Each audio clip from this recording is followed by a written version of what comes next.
On va essayer de parler de la tension sexuelle.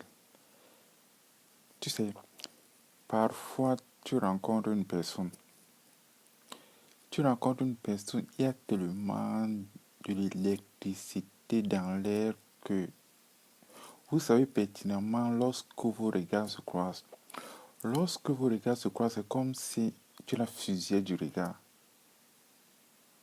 Et quand tu la fusilles du regard, tu as, tu as instantanément envie de la baiser. Le problème, c'est que la manière dont tu la regardes, la manière dont tu la souris, la manière dont tu entres en contact avec elle, elle le sait, elle le sent. Les femmes le savent. Je pense que quand tu regardes une femme pour la première fois, quand tu la désires, tu n'as pas besoin de dire quoi que ce soit, elle le sait. Quand tu as envie d'elle, tu n'as pas besoin de dire quoi que ce soit, elle va le ressentir. Quand tu as envie de la toucher, tu n'as pas besoin de dire quoi que ce soit, elle va le ressentir. C'est pour cette raison que vous pouvez essayer de vous éviter. Vous pouvez essayer de faire abstraction. Vous pouvez essayer de faire comme si rien ne devrait se passer. Mais instantanément, mais naturellement, vos corps seront poussés l'un vers l'autre. Si on vous laisse dans une maison, vous allez avoir envie de vous toucher, vous allez avoir envie de vous caresser, vous allez avoir envie de faire l'amour. Mais je pense que ce qu'il faut se rendre compte, c'est que un homme n'a pas besoin d'aimer une femme pour coucher avec elle. Parfois, une femme va coucher avec un homme. Ça va tellement bien se passer que la fille va commencer à rêver. La fille va commencer à rêvasser. La fille va commencer à faire des schémas, des dessins, à penser, à extrapoler. La fille va estimer que à partir du moment où on a une compatibilité sexuelle, forcément on aura forcément une compatibilité amoureuse. Mais cela ne va pas de soi. Tout simplement parce que tu peux t'entendre bien avec une fille sur le plan sexuel et ne pas éprouver les mêmes sentiments.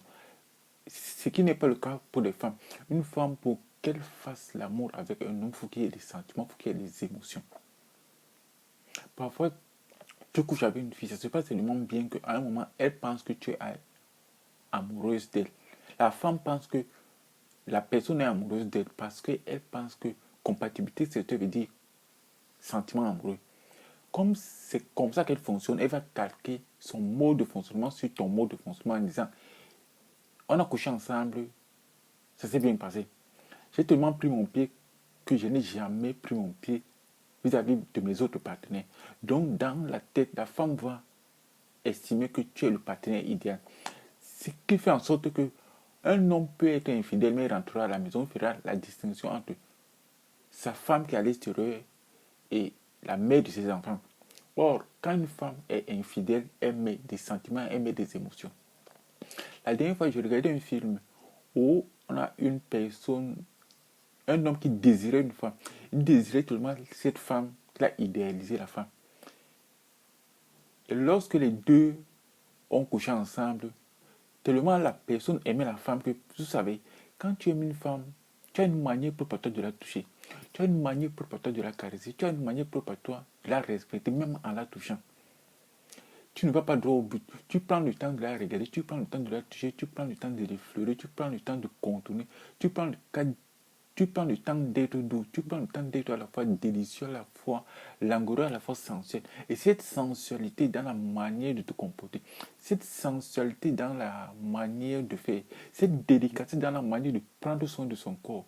Ce qui fait que, à un moment, la femme elle est troublée. Elle est troublée simplement parce que tu te comportes pas comme les autres. Elle, tout simplement parce qu'elle a pris du plaisir. Elle a pris du plaisir, pas de la même manière que les autres. Et ce plaisir est tellement intense et délicat qu'à un moment, elle se dit, mais qu'est-ce qui ne va pas?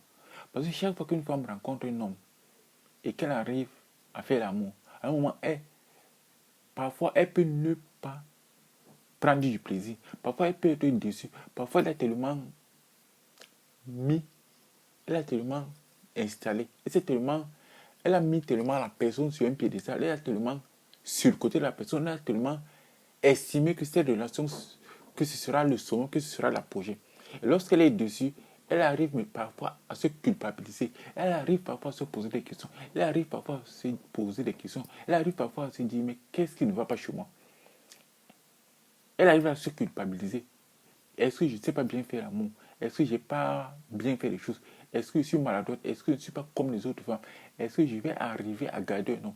Est-ce que je vais arriver à faire tellement ça bien que la personne restera? Parce que les femmes savent pertinemment que sans sexe, elles ne pourront jamais garder un homme. C'est pour cette raison que dans une relation entre un homme et une femme, lorsqu'il y a infidélité, la femme pose toujours la question, est-ce que l'autre baisse bien?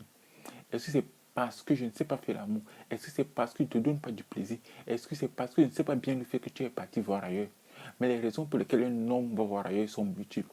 Les raisons pour lesquelles un homme va voir ailleurs, ça peut être la routine dans le couple, ça peut être le cesse de routine, ça peut être parce que tu es chiant, ça peut être parce qu'il en a marre, parce que l'homme n'est pas monogame par nature, l'homme n'a pas vocation à rester avec la même femme. C'est par contrainte, c'est parce qu'on a des projets ensemble, c'est parce qu'on a investi, c'est parce qu'on a des enfants ensemble, c'est parce que l'amour s'est transformé que par contrainte, on arrive à rester avec la même personne. Mais rester avec la même personne ne veut pas non plus dire qu'on n'éprouve pas des sentiments, parce que l'amour peut évoluer. L'idée préconçue qui consistait à faire croire aux gens que l'amour est éternel. L'idée préconçue qui consistait à faire croire aux gens qu'on va aimer la même personne tout le temps, toute la vie, de la même manière. C'est une fausse idée. Il faut maintenant réinventer le couple. Il faut maintenant réinventer la relation. Il faut maintenant réinventer nos relations vis-à-vis des uns, vis-à-vis des autres. Il faut maintenant essayer d'envisager qu'il puisse y avoir des moments de détente où on peut aller voir ailleurs, des moments de détente où on peut se retrouver seul, des moments de détente où on peut se poser des questions, des moments de détente où on peut avoir des projets, des moments de détente où on peut se concentrer à soi-même. Je pense que l'idée qu'on s'est fait du couple doit évoluer.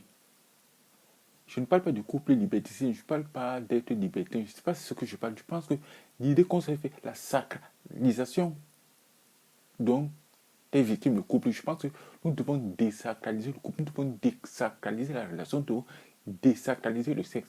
Faire du sexe, ça doit être quelque chose où on peut prendre du plaisir. Faire du sexe, ça peut aussi être quelque chose où